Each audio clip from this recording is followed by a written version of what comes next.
this is comfortable. Yes, Cozy. it is comfy. We like comfortable. So Becky upstaged me a little bit with the bios. I think we've covered almost everything, but I'm going to just share a couple of quick highlights. Nicolò, as we said, is one of the leading voices in the textile business. I mean, an archive of 7,000 textiles. Is that accurate? That's incredible. Even more, maybe. Maybe even more? Okay. And we're going to talk to him about this legacy and then obviously how he's evolving his business for the future. Alex Woogmaster, and I'm going to read, is the founder of Woogmaster Studio, which specializes in high-concept hospitality and private residences that bridge the gap between classical history and modern luxury.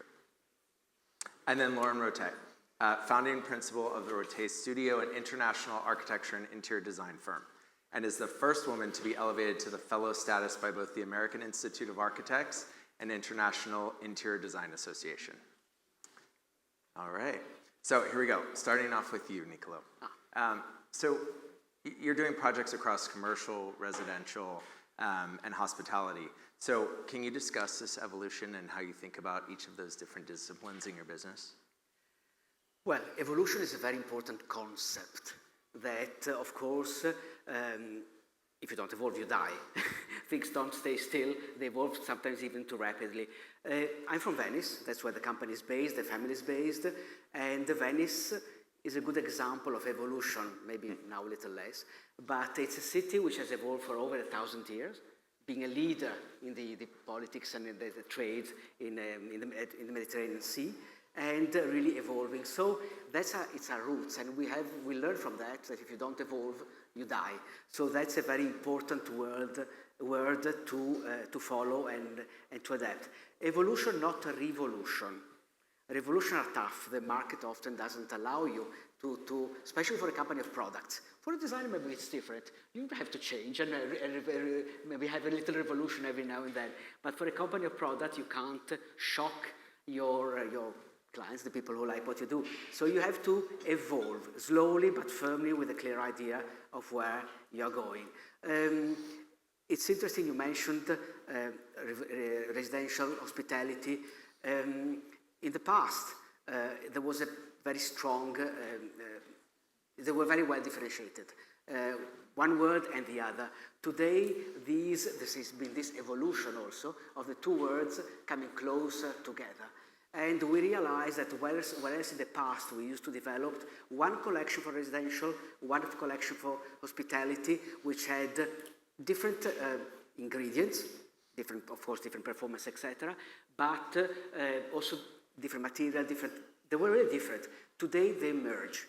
Our collection merge, and they merge also, they merge in the way, I'm sure these talents can express that much better than I can, but on the product side, what we're doing is now developing textiles which are performing both for the home and for the hospitality. And what matters more is not anymore what it used to be, but like when it's for upholstery, it needs to be durable, it needs to be comfortable, soft, that's very important. And when it is for drapery, light, drape softly. So it's different approach. And this has also been a strong evolution, which somehow makes it also easier when you develop a collection, because you don't have to do everything double, but you can do products which are good for both sides. Then, of course, Venice is the city of silk. So we always develop our little, and we are weavers, and we are in love with what to do. I mean, the company is family company since 5 generations, but my great-great-grandfather acquired in 1889 a company which has existed since many times. And then, of course, the business model also evolved during the time. But silk belongs to Venice and belongs to us. And that's not so much for hospitality or for the contract business. So that is a niche which stays. But evolution is for sure something which is a word, again, not revolution, which is really a must in the way we handle, and in many ways in the style and in... So how does each of those disciplines kind of impact you and really your team as they're having to kind of change? Well, Venice is a beautiful place, can be a bubble, so sometimes you need an input from the outside. Otherwise, it's very, when you are in your comfortable world, it's very difficult to see outside. And so it's important to travel, to meet with people, to discuss. And we have also made a big change a few years ago, introduced an outside creative direction. Forma Fantasma is a studio based in Milano. We want to stay Italian, but we need an input, fresher, and a different point of view. And it was interesting the way we selected them. So we made a very clear study, and actually also a clear study on what we wanted. Not a textile expert, but an expert more of the way the world is going, what is happening, and what we have to face in the future, what needs to be the evolution. It's much easier to evolve with an outside eye. And their approach, their contribution, what they bring to the table is a lot, this different point of view, Italian, understanding who we are, but from the Milan point of view. It helps a lot when you have to evolve to have an outside eye. Amazing. You kind of jumped ahead too, so I'm going to as well. Sorry. Sorry. So this history of partnering, obviously your family with Gio Ponti and some of the work that you're doing as well with Luke Edward Hall and others. Can you tell us a little bit, and I'll come back to you on that last question too, Alex and Lauren. Can you tell us a little bit about kind of who we can look forward to and some surprises? Maybe later. not all surprises now. Don't scoop anything? No, it's again also there. We have a great team of designers who have been in the company. They are strong in history. Knowing the past is fundamental to look forward. We like to quote a lot Gustav Mahler when he says that tradition, and tradition for us is very important, is not the worship of the ashes, but keeping the fire. So it's very important to renovate yourself and to always evolve and have something new. So tradition, but is a big ground that we. It's part. What differentiates us also from other companies. It's our DNA, this Venetian ground, which we believe is very visible in what we do. Is our signature. Again, you have to have a very clear identity. But also working with outside designers / artists. You mentioned some with Peter Marino was an amazing experience, and it still is when we do this capsule collection, which really bring to the table something different. And it's great to work with these people because both they bring you new ideas, unexpected, but also they challenge you. And that's so important. Yep, for sure. So going back to the last question. So as your businesses have grown, and not evolved, but also evolved a bit, to include commercial, residential, how has this changed the way you think, Lauren, about your business and your teams? Well, not to go back too far, but I'm an architect, so I cut my teeth doing high-rise buildings. I did 3 in Dallas, 50-story buildings before I was 29, and then buildings stopped, the crash of oil at the time, and so I was with Skidmore, Owings & Merrill, and they said, well, you have to they asked me to do an interiors project, and I thought, well, I'm an architect, I can't do an interiors project. I had no idea how complicated interiors projects were. So I embarked on my first one for the same person I had done the last office building for, and I was always into offices for many years, so buildings and then office interiors. Then when I started my own, I wanted to do hotels forever. You know, not so much residential because I was afraid of it, to be honest, but I love it now, but I wanted to do hotels. So my first hotel came in 2008, and it was the Surrey in New York City, and they had seen something published. It was actually an office, but it was very historic, and they said, that's what I want my hotel to be.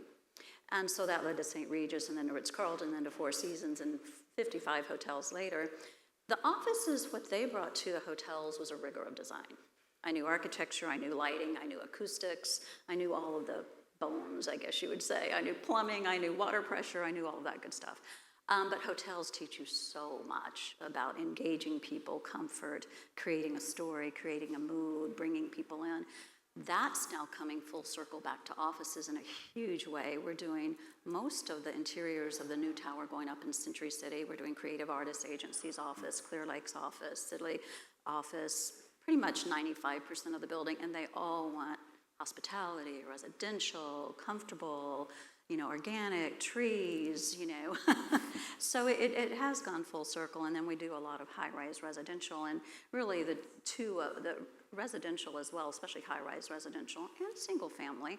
Sometimes they want what they've seen in that amazing hotel and wherever, so it does come really Do you all think together. this is a trend, or is this something here to stay? I don't People think it's want a that trend convergence anymore. I think that people are so educated on design in the circles that we all kind of walk in. They're so educated on design, and no one wants to come back to a boring office anymore. You can just forget it. Right. If you want, whether you're Chase or Goldman Sachs, we're doing Goldman Sachs office. Whether you're any of those, they can't tell their people to come work 9 to 5 and, stiff, ugly little workstations under ugly lighting. They have cafes, and they have beautiful fabrics, and they have comfortable seating, but the beauty of that is that it's a much better place to be and much more collaborative. And we're having our office clients say, this is like night and day. We had no idea how bad it was before. Right. And do you think that's helping to bring their employees back? It People who are absolutely resistant is. to There's it? no question about it, because it's fun now. Yeah. When you went to an office before and you were stuck in workstation number 7 over in the corner, what difference did it make if you were there or home, right? You were just sitting there doing your job, but now there's all these wonderful collaboration spaces. You can get wonderful free coffee because they've upped the food and beverage. You can have a lot of good free food, and you get to see all your friends, and you're in a comfortable environment, and you can go up and down. And the big change, I think, and this is what I like to tell my clients, it's like in the olden days, it was your office, that little spot, and the rest of it wasn't really yours, it was someone else's. Now the whole thing, like a house, is yours. And so you're happy to bring your family in and say, look at my office, I have this and I have that. So I think it's not going to go away, except for people who don't care about their employees. Yep. Which we don't usually get those jobs. Right. Alex and all of you, each of you has, your name attached to your business, which is quite impressive. So how do you, as you scale and as you grow, how do you maintain kind of the heart and the core to what you were when you were starting out? It's a really poignant question for me right now, where we are, because we're a 6-year-old company at this point, and I had worked in a past life for a much larger company that had someone else's name on the door, and Steve Wynn had opened this mega resort company with thousands of employees, and there was a very, very clear flavor from the start. Steve and Elaine both, you can feel their presence in the company constantly. And I think part of it was because they were, well, at least Steve was there on a daily basis, living through everything and kind of editing, tweaking, and interacting with the team, and they had built an apparatus to do that. We are now a company of 18 people. We started just before COVID hit. It was me and one collaborator who used to work at Wynn, and then another person joined me shortly afterwards. And we were 3, then 5, and we're working out of my house for the most part. And so it was really easy for me to kind of keep authenticity, right? I mean, the clients were working, the team was working directly with me the entire time. And now we're at a state where it's very important to me that my team feels empowered on a personal level to make decisions on their own that are informed, of course, by where we start and by my particular perspective, but they're brought in at the very beginning of each project to kind of have that and understand it and to participate. So one of the aspects I think that is most authentic about our team is we look in our team members, actually, that there is a sense of kindness and a sense of humility, that we approach all of our projects with that and approach our clients with that perspective. And I think that having that kind of, that humility allows us to preserve the essence of every project that we put through. Because it's not about the individual designer, it's about what we're trying to achieve as a group. So that's how we're trying to work through scaling. I was at a breakfast this morning where the designer said, there is no beauty in the world without kindness. That was the takeaway, and it's so true. I think we all need more of that right now. We certainly do. So with evolution, obviously, comes risk. Lauren, tell us about your appetite for risk and develop on that, please. Well, I didn't know I had an appetite for risk until I started my own company in May of 2008. We all know what happened. We all know what happened in October of 2008. But actually, we were talking about Donald Brin earlier today, and he was my client, and I left SOM. Well, actually, I'd had another firm in between, back to DMJM, then out on my own. And he said, no, I'm not. He said, I'm calling you personally, and that's not something Donald Brin does, right? I'm calling you personally because I have to tell you, it's not you, it's not the firm. I would go with you. I'm very happy. I'm just not going to do the project. It was 500,000 feet, and it was my far the highest fee. It was what was going to help us, right? He said, Lauren, I just don't like where the economy's going. Like, oh, this was May of 2008. Wow. And so I hung up the phone. I said, well, thank you so much for calling me. You know, good news, bad news. I don't have your work anymore. He never did do the office. But you've given me a really good warning. So I said to my team, buckle your seatbelt. We're in trouble. There will be no more office space. There's going to be, look for renovations. It's going to be hotels that have to spend their capital money. And so we went after the hotel industry, and it basically completely pulled us through. Again, the success of the Surrey and onto others, but there were like 5 of them. They had already committed to the capital dollars, not much they could do, they had them.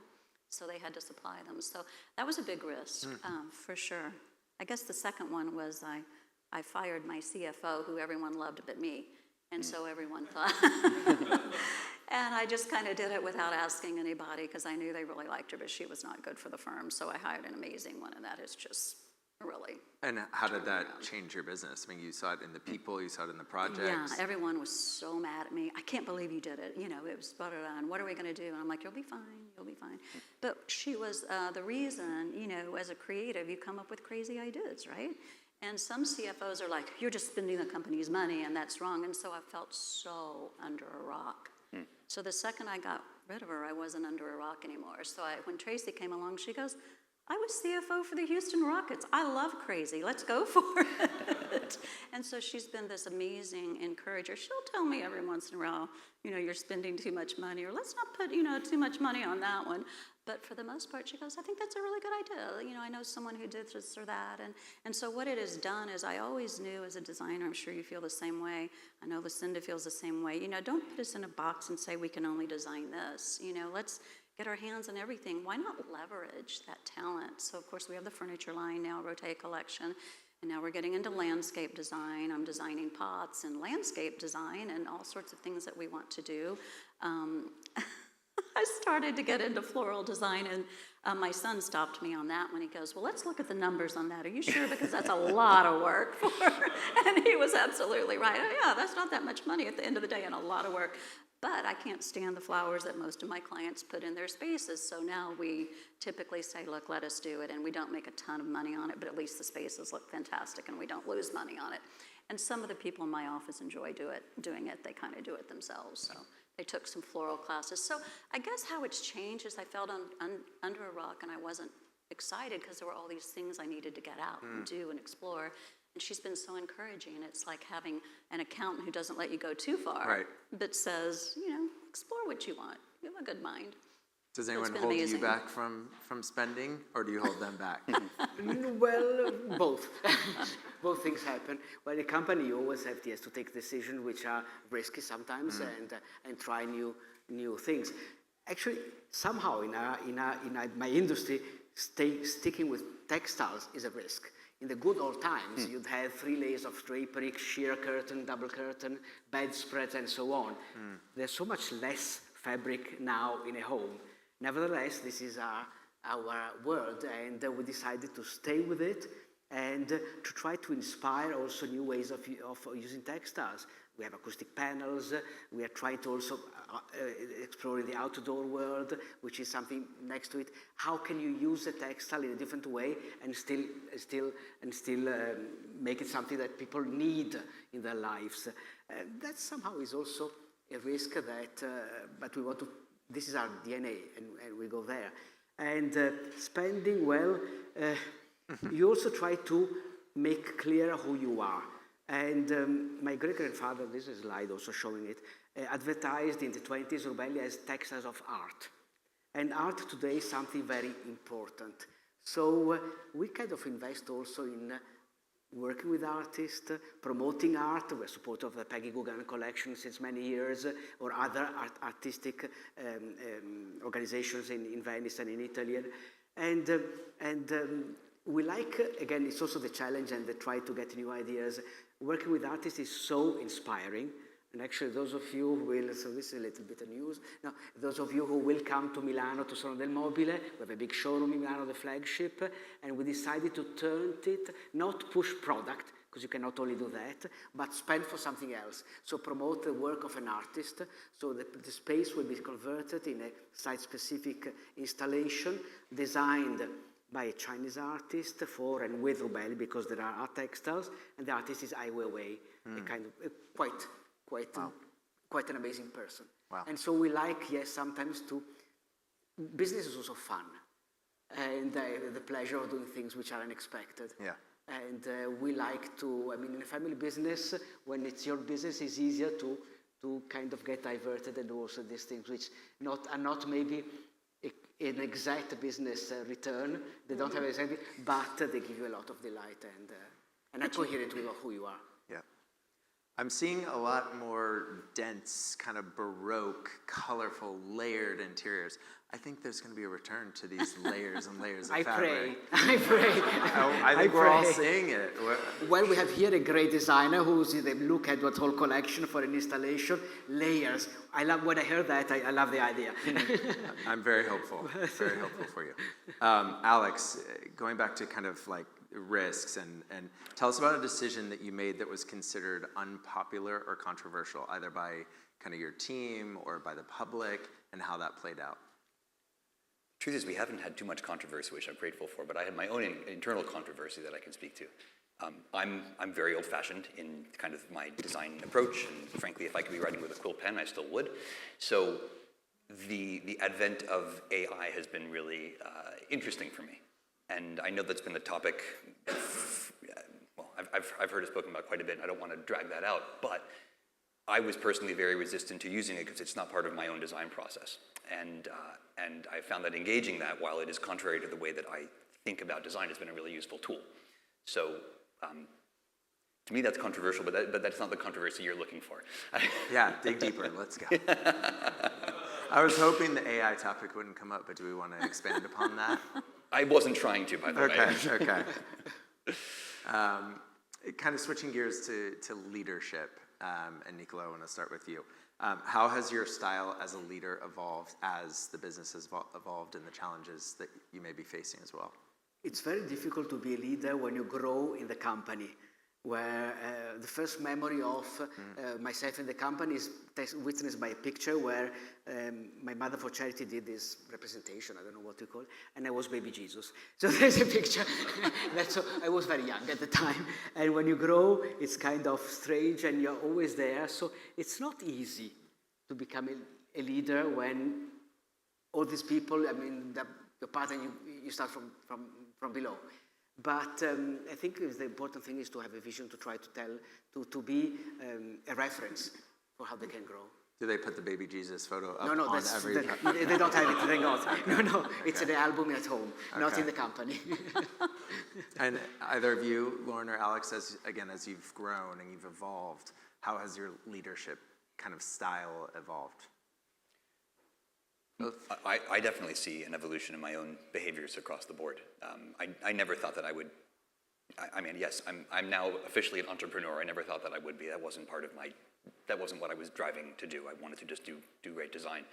And I have delved into every possible learning opportunity for how I can be a better leader, how we can have better systems in place and structures in place, and it's become a secondary, maybe even almost a primary passion of mine, is how to be the most efficient director I can be. I'm still learning. There's a lot that I can be growing in, but when I was working at Wynn as the creative director there, I was able to draw a pretty picture and give it off to someone and kind of make it all come together and come back at the very end and install the furniture, and that was great. Now following through every single step of the way and course correcting and dealing with client relations and everything else has certainly changed my perspective and the way that how directly I address adversity and change and challenges. I would ditto what you just said. I think being a leader is one of the hardest things that we do, and probably the most important thing that we do, because it's not only leading our teams, but leading our clients, especially in some of the projects we do. They're kind of big and they're kind of important, and your client may say they want this, and you can't argue, but it's not the right thing. It won't sell for them like it needs to do. So it takes leading them, and it takes patience. And I think that you're right to learn. I've been reading leadership books too, because it's something that you think you've got it down, and then the generations change, and then how you worked with this one is not like the way you work with Sophie, who just came right out of school. Sophie and I, she's amazing, but I had to, learn how to deal with her differently because they come from different influences and they don't even understand what you're talking about or how you're leading. So, so you have to evolve in your leadership skills, but I think it is one of the most important things. And at the point where you see that you're doing it and the orchestra's playing correctly, it's also one of the most fulfilling. And as a quick follow-up to that, as that kind of grows, how do you keep the culture and the DNA of what made your business what it is? Yeah, and I think that's a really good question too. Well, I'm just probably, I think we were separated at birth many years later, but, control. You do have to, I look at pretty much everything, pretty much every project. If we have a repeat client and the repeat things, I stop looking if it's more repetitive. But I look at everything, but I've also had people who've been with me 20 plus years. And so they're right out, smack out of school. So Chris, Anya, the other Chris, Patricia, Harut, 20 some years as kids, right out of school. So that's all they know is what, we've done at Rottet Studios. So I can see it perpetuating. And what I love about that, they came with their own brilliant talents or they wouldn't still be there. So they have everything I knew and they have what they knew and they have their years of experience. So I feel like, it started here, but it's branching out there and I love that. So it's the same DNA. It's from the same family, but it's Chris is he's way funkier than I would be. Sometimes I'm like, ooh, but it turns out so beautifully. And Anya's maybe a little stiffer, but it turns out so precise. So I love it. I love watching them take the DNA and run, and none of them would ever go off a cliff and do something strange. And then we also kind of have this saying, has to be within the bowling lanes, because I'm a terrible bowler. So within the bowling lanes. And once you teach someone that, they pop up with something that's way arbitrary. You're like, is that within the bowling lanes? Oh, I guess not. Okay, go back, look at the concept we set, follow the concept. And so we are kind of strict about it. We don't let, someone come in, what about this crazy thing? Let me think about it. No. Right. St. Regis, 4 seasons, you don't mess around. Well, and they're evolving too. Ritz wants to be contemporary all of a sudden. None of their clients want them to be contemporary, but Ritz wants to be contemporary. Talk about a fun battle. No, they want to go contemporary. I want to go traditional. Okay, well, we'll work this out. And you're highly involved in that conversation? You have to be. You're the one producing the work. Yeah. And you have one person saying one thing and another saying another, and both have, approval. So, but at the end of the day, that's leadership too. We're going to work this out. We're going to have maybe a little more traditional architecture, then we're going to have some really beautiful contemporary art and pieces and furniture, and we'll make this thing happen. Yeah, so it's fun. But the final word is yours. Not really. The final word is like... The client. I think the final word is, patience to the point where you get it to be something that you love. And they love it too. This is way off topic, but everyone asks me about, the continued success, and I've been doing this forever and ever. And it is patience and it's teaching. No one likes anything except for us, designers, if they've never seen it before. If they're not a designer, because they're not comfortable with it. They don't understand it. They don't get it. They're afraid of it. So you have to slowly kind of keep inching it back in there. And pretty soon, what about that? What about something like that? It was, of course, the first thing you showed them, but they don't remember that. Right. And so, that's how you get to where you want to be, patience and in a way, leadership. I'm going to direct this kind of final question to each of you. So as your business is evolving, I'd like to hear kind of what is the next evolution for your company? And then is that something that you're actively designing, or is that something that you're leaving open for discovery? I start? Okay. Start. Well, it's a continuous evolution. We have, I mentioned new ways of developing product, or also having, in the Rubelli Group, there is also another brand called Kiefer to cover another segment, let's say, of textiles. And we know we have to increase the offer, and that's also good to have another clear idea of what can be done by us. We're weavers, which is also, it's a great opportunity to develop new things and to keep developing. That's part of our DNA, trying. Research all the time, and it's very exciting. It's a very exciting part that has to grow and to continue always, and it's a yearly step, and non-stop evolution. I think in our industry it's very important to educate and part of that. Special eye has to be given to students, to people who have to be mentored. We had a great experience, and recently at SCAD. We had the opportunity to go there and to challenge them, and we had a meeting there in the city in Serena, and so sent some of our textiles and 3 different classes, weaving, printing, and knitting. They looked at the fabrics that we sent to them and developed out of that some collections. It was amazing to see how they work, really, these groups, and they presented to us their work, and fascinating to see how from those fabrics they elaborated something totally new. And I think today, educating, challenging, and inspiring these new people is something that is fundamental. And for me, the clients are you, the designers, the architects. That's the first clients. And of course, the editors who publish our products. Right. That's also, but that's the first client, and we have to, that's my future. If there's nobody else after you, I'm lost.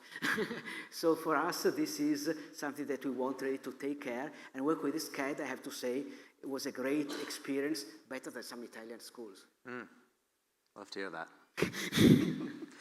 Lauren, do you want me to reread the question, or can you answer as well? I think, what are you purposely evolving your firm to, or where do you think it's going? I would say it's both purposeful and also organic. I kind of am someone who likes to spontaneously see things. I go to a lot of art shows. I do a lot of things internationally. I do try to educate myself on what's going on in the world from sort of a very progressive art up, even though I know I look conservative. So I like to kind of predict, and I like to do unusual things, and I like to leave the world open for who knows what's going to happen. On the other hand, we're very purposefully, as I said, getting into other lines of business. Much as you say fabric may be going away, the service business, as you all know, is competitive, and it is not as profitable as some other businesses. And the furniture business, if you do it right, can be extremely profitable. So we started the furniture line. Other landscape design is fairly profitable because, believe it or not, it's relatively easy compared to everything, the difficulty of interiors. I think nothing compares to that, actually. So starting other service lines, starting other businesses that we can leverage our same talents on, the same people. We don't have to add staff. Product design, I do most of it myself. I don't have to add any staff. I do it when I'm bored on nights and weekends. So getting into a lot of things that help leverage, and then more building architecture. Things that you do because you personally want them. I personally want to get back into architecture. I kind of miss it. So we are doing more of it. We're doing a super cool project down in Miami, and I think sometimes the more you think and you just wish something would happen, it happens. And so I'm putting the positive thoughts out there of doing more architecture. The other reason is a financial one. Buildings, fees a little higher. They last a lot longer. So, you know, in your business, they go fast, right? And you're always trying to look for more interior design, but a building can go on for 3, 4, 5 years. So you have a nice steady flow of fee going in for, 5 years. And Alex? I love that you can get bored on nights and weekends. I aspire to that, and I want to evolve into that as well. Well, you know. That's what part of I think our company's evolution is, where we started out as this. We've been a startup up until very recently, and we finally moved out of my house where 12 one-time strangers had keys in the alarm code to get in at any time, which was occasionally awkward. But it wasn't really. It was fine. But we now have an office we're practically outgrowing, and we're looking to kind of grow into new markets at the same time. We've already been involved in product design. We want to be doing a lot more of that, and some of it we actually want to do not with partners, but finding a manufacturer that we can be selling on our own as well. Not furniture specifically, but actually hardware. And it's been very interesting for me to see how to put structures in place to be at a more professional level from a business standpoint. That's my major evolutionary focus right now. Okay. Do we have time for questions? Direct hand to you. Okay. So we have a couple of minutes. Does anyone in the room have a question? And do we have mics or? Not sure. Okay, just shout them out. Raise your hand if you have a question. This is for you too. So you might want to put this. Okay. You guys are both involved really legacy brands in the hospitality space. How much of your job is maintaining status quo, and how much of your job is pushing clients? Did everyone hear that? How much of your business is pushing clients forward versus maintaining status quo? Wow, Yeah, it's a good question because, most people do want to be safe, but, that's not how we built our reputation, nor probably you. So the first hotel, Surrey, it was anything but safe. It was Upper East Side. It was classical, historically, whatever, designated bones, and I loved that. But we put this huge, tapestry, Chuck Close was popular at the time, huge Chuck Close tapestry of Kate Moss, and at the time she was going through all her drug things, but it was perfect for the hotel. And we had, we had Ginny, yeah, she is back in a big way. We had Ginny Holzer behind the front desk, and we had William Kentridge. It was full of this way out there contemporary art, and Strange Things, and contemporary artists from London who graffitied over everything, but it became the spot, for everyone to hang out in Upper East Side. I find people are safer now, and you know what I think it is? The darned renderings. You have to show them everything. Back in the day, it's going to be beautiful. This beautiful material, this gorgeous, whatever, and a little bit of art, you'll love it. Right. Now it's, well, what about that welting on that chair over there? Oh God, why did I show them the welting on the chair? That goes back to what you were saying earlier, just people are so much savvier about design. There's so much more Because access. they can see a full-on rendering and say, Right. well, my wife doesn't like the blue on that chair. Right. Oh gosh. Whereas before it was, again, you showed key things, but you didn't show every tiny. So it's gotten harder, I think, to push for brilliance because, We're losing track of our imaginations. I think our clients are, with all due think respect. so, I mean, we're right. being fed so much visual information constantly, and it's already a completed thing, and you've That's got right. all these fictitious, impossible environments that are being thrown at them visually every 5 seconds too. And the sense of, I think the sense of trust, the sense of faith, the sense of, of imagination is really, it's the sense of imagination. it's really challenged right now. So that's something that Maybe we. we'll figure it out. Maybe it will evolve.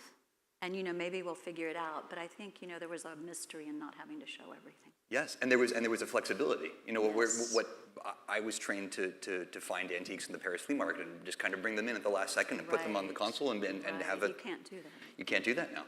Now they have to see every single piece, and if it's not what they saw in the rendering, there's a discussion to be had, right? So yeah, that's challenging. You have to repeat your question for me. I'm so sorry. You answered it. Oh, yeah. did I? Okay, good. Yeah.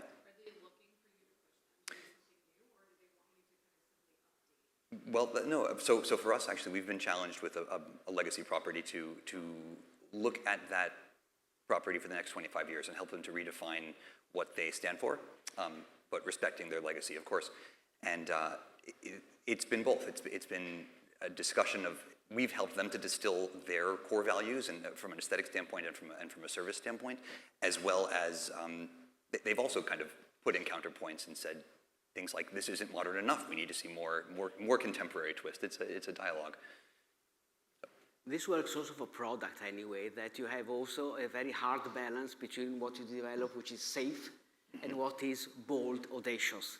You have to have something bold, audacious, otherwise people, when you present your textile, people fall asleep, Right. which is not a good thing. But then they will go for the safe thing. So you need to have the right balance and hope that who has in front of you has the right project also to use the bold, the audacious, the daring textiles, which brings a little bit of liveliness.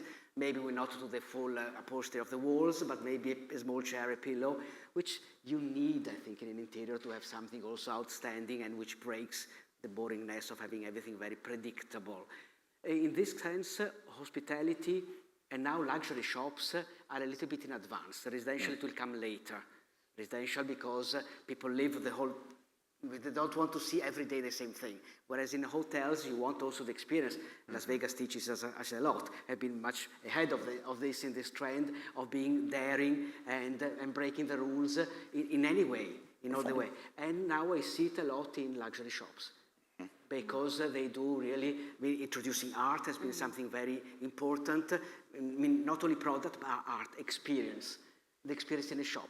In a home, residential, maybe it's not as the end user maybe doesn't want it really because they know they have to live all their life there. I mean, they don't want to see the same things if it's too audacious or every day.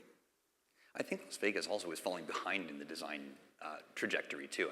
It was audacious, and now I think that there's so much, like to your point about retail design, for example, it's so fanciful and it's so saturated and interesting, and it changes so quickly.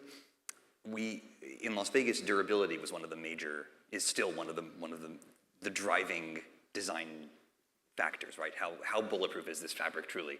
And I love the fact that we don't have to now do as many weave downs, for example, to get things like, Trevira infused textiles, that we already have a beautiful line that we can be working with. And I think that thankfully the textile market has also been a lot more adaptable to those needs. Well, both in the decoration and the product, things need to be easy care, easy to use. I mean, I always say in the past, at least in Europe, in Italy, you had the living room, formal living room, with a nice damask, silk damask on the sofa, which was open only on Sundays, etc. Right. Now we want to live our homes all day and every space. The kitchen is in the living room. It's a very different way, and practicality is important. So even though you don't need textile which lasts, for my product, textile which lasts for 20 years, because you get bored, they get dirty before that, but the demand for that, things which are safe, easy to use, without any care. You want the dog and the children to eat the ice cream on top. I mean, everything has to be very, very practical, which is a nice thing, I believe, but sometimes it's a little bit exaggerated. So. I think this, yeah. Yeah, I have a question about design process, and I'm curious on all fronts, but in hospitality, I'm curious, do you get a fully baked brief from your customers, or are they expecting you to participate in that process and drive that through a dialogue during, you're working with them to understand what you're going to deliver? You help establish those deliverables. And then on the fabric side, do you have a concept for a fabric that you sort of design to, or through working in the middle, you come across things that you feel are innovative and you want to drive those into a pattern, or what? So I guess it's a two-part question. Well, on the hospitality side, it's mixed. Some hotels have very, very strong design directors who really want to be the designer on it, but they know that that's not their job. And so they do give you good direction, but thank goodness the ones I've worked with have been very good as well. So I've been able to have fun with them doing it kind of together. In terms of, do they give you a brief? Yes, it's called a PIP, a property improvement plan, on a renovation, and on a new one, it's basically their standards. The standards are typically 250 pages or so. And you really do have to read them. So they come with very, very prescribed functional and all the aspects that you have to meet. So you don't have to worry about the program that is overly designed. Usually, though, even though they're very, vocal about kind of what they want, the design concepts and the design are really up to us. And they might say, well, I'm not sure about that, and I'm not sure about that, but you definitely have to do the concept. We basically write scripts in our head, like little movies. Here we are in Hollywood, like little movies, and that's how I do them. They're scripts. Each and every different hotel is a different script in my head with different characters set in different places. And sometimes there's no brief, and you have to help to divine it from them, right? We usually do, but you may be right on some of the hotels. But even if there is a PIP, a property improvement plan, you can look at it, but you can go, oh my God, that's all the wrong places to spend money on this property. And then you can go back to them and say, after studying it, we really don't think you need to take out that beautiful historic tile on the floor. Right. Leave it and and focus on these horrible lights or whatever. So. Alex? Question for you. Okay. So it seems like these amazing artists make their way to you versus the other way around, like Peter Moreno or Ai Weiwei or all I've the been amazing. quoting and bowing to him for a long time to get him to retreat. Do you think that they come to Rubelli because obviously the quality is the highest, but and I think Wynn did a bunch of hospitality projects as well. But what makes them come to Rubelli versus how would you answer? Thank you for the question. If they know what we're doing, in the case of Peter Marino, it was interesting. I wanted to get there for a long time, and he's the chairman of Venetian Heritage, one of those great associations who help restore art in Venice, and they do a great job. He's in love with Venice. So I approached him by saying, why don't you design something that we sell afterwards, and a part of the profit goes to Venetian Heritage. So you do a good deed. And it was very intriguing because he gave us the idea, which actually was extremely great to work with people like him, because he knows immediately you don't lose time. He has no time, and actually says, I have a meeting, then he loves so much textiles. Also, he's the right person, because he really loves. So he says he has 5 minutes, he stays 1 hour. I like that. But he has very clear ideas. And what we managed to do is overcome his expectations. So after the first collection came the second and the third, which was him coming back to me because he likes, and he needs also textiles for his project, which reflect his identity. So actually, he's the biggest client of what he creates with us, but I'm very proud of that, and it's a particular opportunity. In other cases, I try to see what we miss. Look at what Hall was the idea of approaching classicism with a different eye. And Ai Weiwei was, let's do something very different. My great-grandfather had worked with Gio Ponti and other artists, and actually in 1934 at the Biennale of Venice, there was some textile woven by Rubelli and exhibited there. So I wanted really to go back to this tradition and start and find. It goes in, I had the opportunity to meet him and then approached him, and Ai Weiwei fell in love with the way the fabrics are done. He's a lover of things. What he did at the Tate Modern with those, having the artisan paint by hand and do all the seeds of sunflower seeds, 60 million or whatever. He really likes the craft. And he found the craft really, when we sent the fabric that we developed after his idea, he fell in love with it. He said it looks like an antique fabric. So they found in us artisan, not an industry, who can really, expert of textiles, and if we manage to capture like that, then it's done. So it's chances, and then you try to walk your way where you want to go.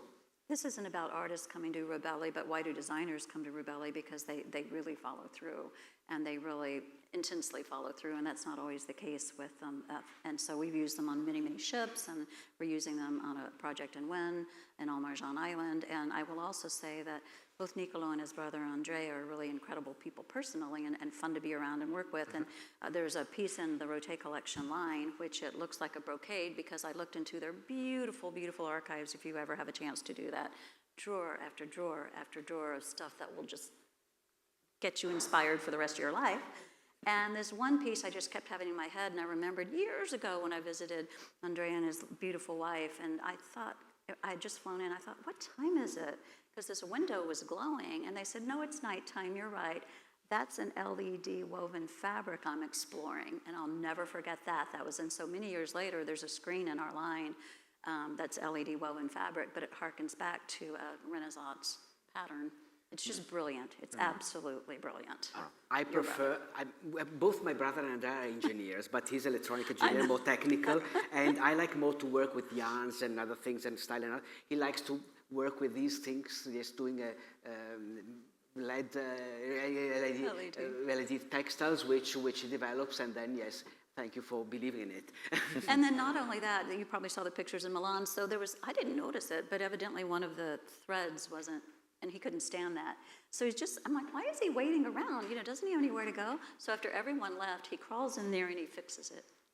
He's very good with it, yeah. It was fabulous. Amazing.